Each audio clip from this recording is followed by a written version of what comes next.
Türkmenistanyň Istanbuldaky konsullugy Türkiýedaky türkmenistanlylardan para alyp İran döwletiniň üstü bilen Türkmenistana uğratyp başlandyklary köpden bäri 2020-nji ýylyň fevral aýyndan bäri Türkmenistana gidiş geliş ýollarynyň halka ýapyklygy sebäpli ýurtdaşynda galan türkmenlerden watana dolanmak isleýänleriň sany barha köpelýär.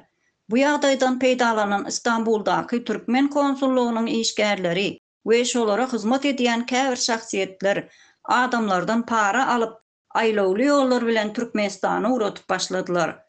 25-nji ýylda Türkmenistanyň Istanbuldaky konsullugy 90 töweregi türkmen watandaşlaryny İran döwletiniň üstü bilen Türkmenistana uğradandygy barada habar alyndy.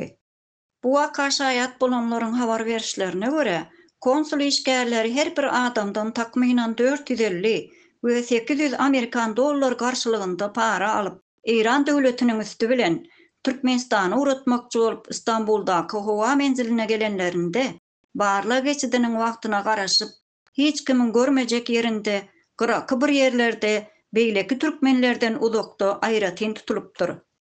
Şol adamlaryň içinden bir näçesi ýanlarynda duran konsul hyzmatçysy bolan Daşoğuzly Öktem diýip tanalýan şahsa biz näme üçin öz ýurdumyza Türkiýe döwletinden gitmän, başga döwletleriň üstü bilen gidýäris? Siz näme üçin şu ýagdaýlar görmezden gelýärsiňiz diýip soranlarynda Öktem diýilýän konsul hyzmatkary bu soraga jogap bermegiň ýerine Türkmenistana gitmek üçin şol ýerde duran watandaşlaryň aralaryna tow salmak üçin sen beýle sorasaň, häzir şu ýerde duran adamlaryň Türkmenistana gitmeleriniň öňüni alarsaň, sen sebäpli hemmäniň biledini köýdürerin diýip gıýkylyk çykaryp, ildeşleriň halka soraglaryny sabotaj etipdir.